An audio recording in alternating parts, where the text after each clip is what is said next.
Welcome to Basics and Beginners, a video series in which I will explain the basics of Dungeons & Dragons to you and hopefully make the game easier to understand and more approachable to both beginners and more experienced players of the tabletop genre.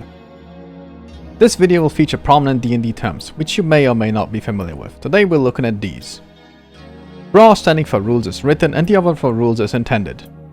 If any of these terms ever came up on your table, then it was probably to resolve a dispute about ruling, so let me help you out here.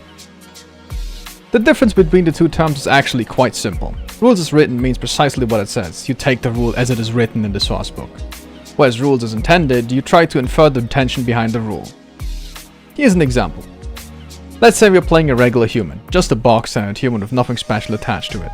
As we, as fellow humans, know, humans do not come with dark vision, so that human now becomes a second level warlock and picks up the Devil's Sight invocation, which says the following.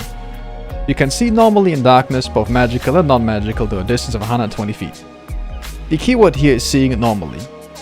Since humans normally can't see anything in darkness, and Devil's Sight says that it lets us see normally, does that mean we're still blind in darkness?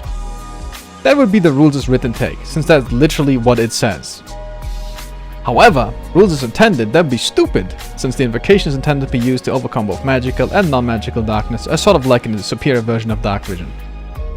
Therefore, the otherwise blind human can see perfectly fine in any kind of darkness unless otherwise specified. If at any point in your game you end up in a conflict over rulings, I strongly advise discussing the ruling with your table in a civilized manner. Should you intend to stick to the ruling as close to what it was intended for, then I suggest reading up on the sage advice, an official resource written by the official game designers. A lot of rules are further specified in the sage advice compendium to avoid any issues arising at the table. Alternatively, and this is likely the better solution, talk to the people at your table and find a ruling that agrees with everyone and doesn't interfere with anyone's enjoyment, as the sole purpose of the game is to have a good time together. That's it for terminology. Leave a comment below if you want me to make videos on other subjects or have other terms and abbreviations you would like me to explain.